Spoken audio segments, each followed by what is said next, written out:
Universe நேயர்களுக்கு எனது அன்பான வணக்கத்தை தெரிவித்துக் கொள்கிறேன் தோழர்களே. ஒரு மனிதன் மழையைப் போல உதவி செய்ய முடியுமான்னு, ஒரு மனிதன் இல்லை என்று தன் காலமெல்லாம் சொல்ல முடியுமா என்கின்ற செய்தி யாருக்கு பொருந்துதோ புரியலையோ எம்ஜிஆர் அவர்களுக்கு பொருந்தும். நான் சொல்லுகிற பதிவு செய்துகிற அத்தனை செய்தியும் ஆவணங்களின் அடிப்படையில் இருக்கக்கூடிய செய்தி. ஹண்டே அவர்கள் இன்றைக்கும் உயிரோடு இருக்கிறார். அவர் பதிவு செய்திருக்கக்கூடிய ஒரு முக்கியமான செய்திகளில் தான் எடுத்து இந்த இதை நான் அடுத்த தலைமுறைகளுக்கு, ஏன்னால் இந்த தலைமுறையில் யாரும் புத்தகங்கள் படிக்கக்கூடிய ஒரு சூழ்நிலையில் இல்லை. பரபரப்பான மிகவும் விறுவிறுப்பான காலகட்டங்களில் இணையவெளியும் வந்துவிட்டது செய்தியினால், அதே நேரத்தில் பொய்யான செய்திகள் இறக்கை கட்டி பறக்கக்கூடிய இந்த சூழலில் நாம் உண்மை சம்பவங்களை பதிவு செய்வதற்காக ஒரு யூடியூப் சேனல் ஒன்று இருக்கிறது என்று சொன்னால் அது நம்ம சேனல்ங்கிறத நீங்கள் அழகாக சொல்லலாம், வைக்கலாம். ஆவணங்களின் அடிப்படையில் மட்டுமே பேசப்படக்கூடிய செய்தி. 2 நாள் ஆகிவிட்டது இந்த செய்தியை சொல்லுவதற்கு. மீண்டும் சொல்லுகிறேன், நம்மளுடைய யுனிவர்ஸ் சேனலில் வரக்கூடிய செய்திகள் நம்பகத்தன்மையானவை. நீங்கள் எந்த இடத்திலும் உபயோகப்படுத்தலாம். சரி, திரைத்துறையில் எம்ஜிஆர் தான் முதலமைச்சராக ஆகுவோம் என்று கற்பனைக்கு எட்டாத ஒரு காலகட்டத்தில் ஒரு 2 சம்பவம் நடக்கு. அந்த 2ஐயும் நான் சொல்கிறேன். தனித்தனியாக பேசுகிறதுக்கு 2 விஷயத்தையும் நான் சொல்கிறேன், பாருங்க. ஒன்று, நம்ம சினிமா துறையில் உடனே நடித்து கொண்டிருக்கக்கூடிய ஒரு சிறு சிறு கேரக்டரில் வரக்கூடியவர் இருப்பாங்க. அவங்களாம் யாரும் தெரியாது. இன்றைக்கி எடுத்துக்காட்டுக்கு சொல்லணும் அப்படின்னு கேட்டிங்கன்னா, ஒரு பெரிய நடிகராக வந்து திடீரென்று காணாமல் போகக்கூடிய நம்ம சார்லி மாதிரி கூட வச்சுக்கோங்க. இல்லையா, அதுக்கும் கீழ்நிலையில் இருக்கக்கூடிய இந்த போண்டாமணி அப்படிங்கிற மாதிரி ஆளுகள்லாம் கீழ்நிலையில் இருப்பாங்கள்ல. ஒரு சீன் 2 சீனுக்கு வந்து அப்படியே போகிறவங்க மாதிரி இருக்கிறவங்கள தான் ஒரு முக்கியமானவர். அவர் பெயர் டைப்பிஸ்ட் கோபுங்கிறவர். நான் பெயரோடு சொல்கிறேன். இதில் சிவாஜி ரசிகர்கள் கோவப்பட்டு கொள்ளக்கூடாது. அவருக்கும் ஒரு செய்தியை நான் பதிவு செய்ததை தான் நான் சொல்கிறேன், உண்மையை சொல்கிறோம். அதில் அவ்வளோதான் வந்து டைப்பிஸ்ட் கோபு அவர்கள் நிறைய மற்ற படங்களில் நடிக்கிறார். அதாவது சிவாஜி கணேசன் அவர்கள் வந்து என்ன செய்வாங்கன்னா, நிறைய மற்ற படங்களில் நடிப்பாங்க. ஆனால் எம்ஜிஆர் அந்த பிரச்சனையை முடித்து வைத்த செய்தியை தான் இந்த இடத்துல சொல்ல போகிறேன். நான் வந்து என்ன செய்தி, ஒரு ஆள் அணுகுமுறை எப்படி இருக்கிறது அப்படின்னு. சிவாஜி கணேசன் அவர்கள் பலதரப்பட்ட இயக்குநர்களிடம் நடிக்கிற பொழுது அவர் மேக்சிமம் நடிக்கிறது வந்து பார்ப்பன இயக்குநர்களும் பார்ப்பன எழுத்தாளர்களிடமும் அவர் கைவசப்படுத்தி இருந்தார். ஏன்னா சிவாஜி காங்கிரஸில் இருந்தார். எம்ஜிஆர் அவர்கள் பேரறிஞர் அண்ணா அவர்களிடம் இருந்தார். அவர் மக்கள் பிரச்சனையும் மக்கள் சந்திக்கக்கூடிய நிலைகளையும் மக்களுக்கு தேவையான அரசியல் செய்திகளையும் பேசுவதற்காக புது புது இயக்குநர்கள் புது புது சிந்தனைகளோடு அழகான தத்துவ பாடல் வரிகளோடு அவர் இருந்தார். சிவாஜி கணேசன் ஃபேமிலி பிரச்சனையை பற்றி பேசுகிறார். ஏன்னா மற்ற பிரச்சனை அவங்களுக்கு நாட்டு பிரச்சனை கிடையாது. ஆளுங்கட்சியான காங்கிரஸில் இருக்கும்போது காங்கிரஸ் இந்தியா முழுவதும் ஆட்சி நடத்தக்கூடிய இருக்கும்போது மக்கள் பிரச்சனையை அவங்க பேச மாட்டாங்க, அவங்களுக்கு தேவை கிடையாது, அவங்க டைவர்ட் ஆகும் அப்படி சொல்லி. அப்போது சிவாஜி கணேசன் படங்களில் நடிக்கக்கூடிய சிறு சிறு வேடங்கள் நடிக்கிறது தான் இந்த டைப்பிஸ்ட் கோபு. ஜெமினி கணேசன் அவர்களோட நடிப்பாங்க. முத்துராமன் அவர்கள் நடிக்கக்கூடிய படங்கள்லாம் நடிப்பாங்க. ஜெய்சங்கர் நடிக்கக்கூடிய படங்கள்லேயே அவர் நடிச்சுக்கிட்டு இருப்பாங்க. சின்ன சின்ன கேரக்டர்லாம் வந்துக்கிட்டு இருக்காங்க. இப்போ என்ன செய்தி என்று கேட்டால், அவருக்கு ஒரு பிரச்சனை வீட்டில். அவர் மகனுக்கு இதய நோய் சம்பந்தமான ஒரு பிரச்சனை வந்துருச்சு. எப்பயுமே இப்போ நம்ம இந்த பேசிக்கிட்டு இருக்கோம் இல்லையா, ஒரு சாதாரண இதை கேட்டுக்கொண்டு இருக்கக்கூடிய குடும்பங்களில் ஒரு சின்ன பிரச்சனைனா கூட மருத்துவ செலவுக்கு நம்ம கைவிரிச்சிடுவோம், ஒன்றுமே நடக்காது. பெரிய தொகை நம்ம கைகளில் இருக்காது. யாரும் வச்சுருக்கக்கூடிய இந்த காலத்திலே கிடைக்கணும். அந்த காலத்தில் எப்படி இருக்கும்? பெரிய தொகை 15,000ங்கிறது இன்றைக்கி 15 லட்சத்துக்கு சமம், கூடுதலான முற்க செய்யணும். அப்போ தன்னுடைய மகனுக்கு ஒரு மருத்துவ செலவு, ஆஸ்பத்திரியில் போய் பார்த்த உடனே அந்த மருத்துவமனையில் இருக்கக்கூடிய ரிசல்ட் என்ன வருதுன்னு கேட்டிங்க அப்படின்னா, இதய பிரச்சனையில் வருது. 15,000 ரூபா உடனடியாக கட்ட வேண்டிய சூழல். கெட்டுனா ஆப்ரேஷன் பண்ணி ஃபஸ்ட் எய்டு எல்லாம் முடித்து கொடுத்துட்டு போயிட்டாங்க. அப்போ இவர் நேராக என்ன பேசுகிறாருன்னா, எப்படி ஒரு பெரிய நடிகர்களில் போய் நம்ம சந்திக்க முடியாது. அப்போ அவர் பழகிய, அவர் சார்ந்தது திரைத்துறையில் மட்டும்தான். 60 காலகட்டங்களில் நான் சொல்கிறேன். அதாவது ரொம்ப முக்கியம். இது வந்து இப்போ சொல்லக்கூடிய சம்பவங்கள் 70 காலகட்டங்களில். இப்போ அவர் என்ன பண்ணுறாருன்னா, நேரடியாக போய் ஜெய்சங்கரை போய் பார்க்குறார். அவருக்கு படார்னு சந்திக்க முடியாத சூழலில் ஒன்றும் பிரச்சனை இல்லைனா இன்னும் பார்த்துக்கிடுவோம், கடவுள் உன்னை கைவிட மாட்டார்னு சொல்லி சொல்கிறாங்க. கடவுள் கைவிட மாட்டார்னா இப்போ காசு வேணுமே. அப்போது இவர் நடித்த படமும் என்ன இருக்குன்னு தெரியுமா? அதே கண்கள் படத்தில் ஒரு கேரக்டர், முக்கியமான கேரக்டர் பண்ணியிருக்கிறார். அதனால தான் அவர் ஜெய்சங்கர்கிட்ட போகிறாரு. அதுக்கெல்லாம் அதனால் காசை பரட்ட முடியலை, என்னால் முடிஞ்ச உதவி செய்கிறேன்ப்பா அப்படின்னு சொல்லி போகிறார். நடிகர் முத்துராமனை போய் பார்க்குறார். அப்போ அவங்கெல்லாம் சேர்ந்து நடித்த படங்களில் ஒரு வரிசையில் வரக்கூடிய கட்டம் வந்து அந்த ஆவரேஜ் ஃபிலிமில் வரக்கூடிய வந்து காசே தான் கடவுளடாங்கிற படம். அதிலெல்லாம் இவங்க ஒரு முக்கியமான கேரக்டர், இடையில் வந்து போகக்கூடிய, மக்கள் மனசில் நிற்கக்கூடிய. நீங்கள் இன்றைக்கி கூகுளில் அடித்தா கூட தெரியும் டைப்பிஸ்ட்டு கோபு யாருங்கிறது. உங்களுக்கு உருவம் கூட எல்லாருக்கும் தெரியும். காசு இல்லைன்னு பரட்ட முடியல, படார்னு அவங்ககிட்ட கிடைக்க முடியல. கடைசி அவர் நம்பிக்கையோடு போனது வந்து ஜெமினி கணேசன்ட்ட போனாங்க. நான் ஒரு வரி சொல்கிறேன், தவறாக எடுத்துக்கூடாது. ஜெமினி கணேசன் ஈஸி பேக்கர், பிச்சைக்காரப்ப. யாருக்கு என்னென்னு செத்தகிட்ட கூட எடுத்துகிட்டு போயிடுவாங்கிறது அவரை பற்றின பதிவுகளும் தகவல்களும் இருக்குது, எந்த செய்திகளை வந்து. அவன் அப்படியாங்கிறத ஃபோனை கூட எடுக்க முடியாத, சந்திக்க முடியாத இடத்துக்கு தூரத்துக்கு போயிடுறாங்க.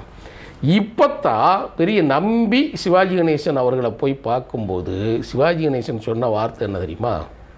ஆப்ரேஷனை பண்ணு, ஒன்றும் பிரச்சனை இல்லை, பார்த்துக்கிடுவோம், உனக்கு 2 படத்தில் வாய்ப்பு தரேன், அது மூலமாக நீ சமாளிச்சுக்கோ, ஒன்றும் பிரச்சனை இல்லை, ஓகே அப்படின்ட்டு போயிட்டாரன் சிவாஜி கணேசன். இது மூலமாக தான் செய்யணும். நீங்கள் வந்து புரிஞ்சுக்கிடணும். நீங்கள் நடிகர் திலகம், நீங்கள் ஒரு பெரிய இமேஜில் இருக்கக்கூடியவங்க, ஆளுங்கட்சியில் இருக்கக்கூடியவங்க, அதிகார வர்க்கத்தோடு தொடர்புடையவர்கள், முதலமைச்சரை நீங்கள் தொடர்பு கொண்டால் ஒரு செகண்டில் நீங்கள் பேசக்கூடிய முடியவர்கள், பிரதமரையும் பேச முடியும், குடியரசுத் தலைவரையும் பேச முடியும். அப்படி பொசிஷனில் இருக்கிறவங்க வந்து உங்களை நம்பி வந்தவர்களுக்கு கூட எந்த எதுவும் செய்யுங்கிறதா வரலாற்றில் பதிவு செய்கிறார். நான் சொல்லலைங்க, கண்டே சொல்கிறார், அவர் பேசுகிறார், அவருடைய பதிவில் தான் இதில் இருக்குது. அப்போது இவருக்கு என்ன கோபம்னா, கண்டேயும் டைப்பிஸ்ட்டு கோபு இவங்கெல்லாம் ஒரே சமூகத்தை சேர்ந்தவர்கள், பிராமண வகுப்பை சேர்ந்தவர், பார்ப்பான், சொல்லப்போனால் பார்ப்பனர்கள். நோயின்னு வந்த பிறகு மனுஷன், நம்ம இதில் சாதியெல்லாம் வேண்டாம், ஒரு மனிதன், ஒரு ஏழ்வை சூழல், நம்ம மனுஷனாகவே பார்ப்போம். பாப்பா நம்மளை மனுஷனாக கூட மதிக்க மாட்டான், நம்ம அவனை மனுஷனாக பதிப்போம், விட்டுருவோம், ரைட்டு போயிட்டாங்க. இப்போ கண்டேட்ட போய் இந்த சூழல் வரும்போது சொன்னார், ஏன்பா இப்படி ஓடி வச்சுக்கிட்டு இருக்க, ஒன்றும் பிரச்சனை இல்லை, வா நான் ஒரு ஐடியா சொல்கிறேன் கேளு, நீ சின்னவரை போய் பாருன்ற. உடனடியாக காரியம் நடக்குன்னா முடிஞ்ச அளவுக்கு நீ அவர் கவனத்துக்கு கொண்டு போ அப்படின்னா. சின்னன்னா எம்ஜிஆர், சின்னவர்னா எம்ஜிஆரை போய் பார்க்குற அளவுக்கு வந்து எனக்கு அவர் கூட தொடர்பே இல்லையே, நான் அவர்கிட்ட எந்த படத்தில் நடிக்கலையே, நான் போய் எப்படி கேட்க முடியும், நீங்கள் வாய்ப்பு இருந்தாலும் கொஞ்சம் ஹெல்ப் பண்ணுங்கள் அப்படின்னு சொல்லும்போது, பரவாயில்ல இரு, நான் ஒரு வாய்ப்பு சூழலை உருவாக்குவோன்னு சொல்லிவிட்டு கண்டே மூலமாக அவர் போகிறார். கண்டே யாருன்னு நீங்கள் தெரிஞ்சுக்கிட்டிங்கன்னா, சுதந்திரா கட்சியில் இந்தியாவின் கவர்னர் ஜெனரலாக இருக்கக்கூடிய ராஜாஜியின் நெருக்கமான அரசியல் தோழர்கள் அவர்கள். அவர் ஈஸியாக எம்ஜிஆரை தொடர்பு படுத்தி பேசிட்டார். இந்த மாதிரி ஒரு நடிகர் உங்களை பார்க்க வரேன்னாங்க, பேர் டைப்பிஸ்ட் கோபு, நல்லா தெரியுமே, என்ன விஷயம் வர சொல்லுங்கன்ட்டார். நேராக போகிறாரு, கையறு நிலையில் சந்திக்கக்கூடிய எம்ஜிஆரை போய் பார்க்குறாரு. எம்ஜிஆர்கிட்ட இந்த மாதிரி என்னுடைய மகனை மருத்துவமனையில் வைத்து இருக்கிறேன், இதய நோயின்னு சொல்லிட்டாங்க, இப்படி பணங்கிட்ட சொல்கிறாங்க, என்னால் முடியலைன்னு சொல்லி சரண்டர் ஆகும்போது எம்ஜிஆர் சொன்ன ஒரே வார்த்தை தெரியுமா? பார்த்துக்கலாம் போங்கன்னு. அதுதான் பதிவு, இந்த வார்த்தை அதுதான், பார்த்துக்கலாம், போயிட்டு வாங்க, எல்லாம் நல்லதே நடக்கும், போயிட்டு வாங்கன்ட்டு. அப்போ நேராக வந்து சொன்ன உடனே, நீங்கள் கையில் காசு கொடுக்கல, எனக்கு எந்த உதவி செய்யலை, எதுவுமே சொல்ல, பார்த்துக்கலாம், உனக்கு புரியலையா, பார்த்துக்கிடலான்னா அவர் பார்த்துக்கிடுவார், நீ நம்பி போ, ஒன்றும் பிரச்சனை இருக்காது, அவர் சொன்னால் செய்வார். கூடையே நடிக்காத ஒரு சிறு கேரக்டரில் நடிக்கக்கூடிய ஒருத்தருக்கு போகிறேன். முதல் நாள் ஒன்றும் தெரியலை, 2ஆம் நாள் ஒன்றும் தெரியலை, ஆப்ரேஷன் நாள் வருது. டாக்டர் பேசிக்கிட்டு இருக்கும்போது நான் எம்ஜிஆரை பார்த்துருக்கேன்னு சொல்லி இவருக்கு சுயமரியாதை தடுக்குது, பேச முடியுது, ஏன்னா காசு வருவதற்கு கேரண்டி கிடையாது இதுகளில். திடீர்னு டாக்டர் வந்து சொன்னாங்க, ஏங்க இது நீங்கள் முதலே சொல்ல வேண்டாமா, வைக்க வேண்டாமா, உங்கள் பையனுக்கு வந்து முழு செலவாக இருக்கக்கூடிய 15,000 தொகை எம்ஜிஆர் அலுவலகத்தில் வந்து கட்டிட்டு போயிட்டாங்க. ஆப்ரேஷன் ஏன்னா ஃபஸ்ட் எய்டு போய்கிட்டு இருக்கு. அவங்க இவர் சொன்ன மறுநாளே கேட்டுட்டு தேதியை குறிச்சிட்டாங்க. 2 நாட்கள் கழித்து ஆப்ரேஷன். ஏன்னா டாக்டரை கூப்பிட்டு வரணும், பேமெண்ட் பண்ணணும், மெடிசின் அதுகள்லாம் இருக்கு இல்லையா, 15,000 பணம் கட்டிட்டு போயிட்டாங்க. அந்த நாள் டாக்டர் ஹண்டேயும் வரார், ஆப்ரேஷன் பண்ணுற நாள். அவர் வரார், நேராக வந்து இவரை பார்த்துட்டு ஏன்னா இவர் தானே எம்ஜிஆர்ட்ட அறிமுகப்படுத்தி வச்சுருக்கிறாரு.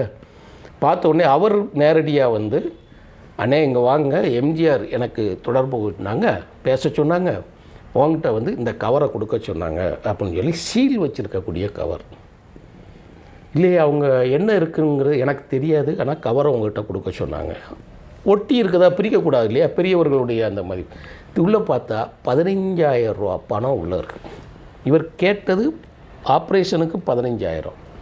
அப்போ 15,000 பணத்தை கெட்டியாச்சுன்னு சொல்லி டாக்டர் ஒன்று சொல்லிட்டு போயிட்டாங்க. அப்போது இவங்க திருப்பி உள்ளே போய் அங்கே போய் கவுண்டரில் போய் பிள்ளை டாக்டர்னு இல்லையே உங்கள் ஆப்ரேஷனுக்கு ஃபுல் பணம் கட்டிட்டாங்கன்னு சொன்ன உடனே அங்கேருந்து தொடர்புக்கு வரும்போது என்ன சொல்லியிருக்காரு தெரியுமா, 15,000 ஆப்ரேஷனுக்கு கெட்டியாச்சு, இது மருத்துவ செலவிற்கும் 1 மாத வீட்டு செலவுகளுக்கு உண்டான காசுகளோ வச்சுக்கிட்டு அவர் நல்லா இருக்க சொல்லுங்கன்னு சொல்லிவிட்டு அவர் போயிட்டார். நீ யார் மக்கள் தலைவர், யார் கூட இருக்கிறவே எல்லாம் பழகினவெல்லாம் எல்லாம் ஒன்றும் கிடையாது. கொடுக்குற மனசு இருக்கிறவன் தான் கொடுப்பான், செய்கிற மனசு இருக்கிறவன் தான் கொடுப்பாங்கிறதுக்கு தான் இந்த செய்தி மக்களுக்கு. நான் 2 செய்தி சொல்லலாம் என்று நினைத்தேன். இது கொஞ்சம் இழுத்து கொண்டு வந்து இப்போ 10 நிமிடங்களை தாண்டுவதாக. இதுக்கு அடுத்த காணொலியில் ஒரு செய்தி நான் சொல்லிட்டேன். நான் 2ஐயும் ஒன்றா சொல்ல முடியாத கட்டாய சூழல் இருக்குது. தோழர்கள் தவறாக எடுத்துக்கிடக்கூடாது. இதை வந்து கூடவே நடிக்காத ஒரு நடிகர், துன்பப்படக்கூடிய ஒரு நடிகர், தனக்கு ஆபத்து என்று ஓடி எல்லா நடிகர்களும் அன்றைக்கு இருக்கக்கூடிய நடிகர்களும் போய் எல்லாம் கைவிட்ட நிலையில் ஒருத்தன் போய் இன்னார போய் பாருன்னு போய் சொல்லி போய் பார்த்து அந்த ஆப்ரேஷனுக்கும் பணம் கட்டி மருந்து செலவுக்கும் 1 மாத குடும்ப செலவுக்கும் சேர்த்து பணம் கொடுத்தவனை அவரை மனிதரில் புனிதர் என்று சொல்லாமல், இதய தெய்வம் என்று சொல்லாமல் எப்படியா சொல்லுவாங்க, எப்படி வாசிப்பாங்க? இதெல்லாம் அவரே எழுதி வச்சுட்டு போயிருக்காரு. கேட்டால் எழுதுறதுக்கு சொல்லுவா வைப்பாங்க. அவரிடம் அனுபவித்தவர்கள், அவரால் வாழ்ந்தவர்கள், அவரால் வாழ்ந்து கொண்டிருப்பவர்கள் எல்லாம் பதிவு செய்வது தான் செய்திகளாக வந்து. இதெல்லாம் ஆவண செய்தி. கண்ட இன்னைக்கும் உயிரோடு தான் இருக்கிறார். அவர் மரணிக்கவில்லை. இன்றும் அவர் நலமோடு இருக்கிறார், நல்ல சுயநினைவோடு இருக்கிறார், எழுதி கொண்டு இருக்கிறார். அவர் எழுதிக்கிட்ட செய்தியைத்தான் சொல்கிறேன். நாமும் இதிலிருந்து நாம் கற்றுக்கொள்ள வேண்டிய, சும்மா ஒரு செய்தியை கேட்டோம் எம்ஜிஆர் அப்படியெல்லாம் கிடையாது.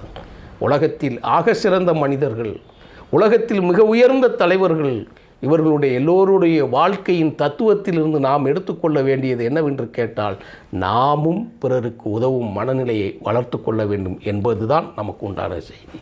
நன்றி, வணக்கம் தோழர்களே.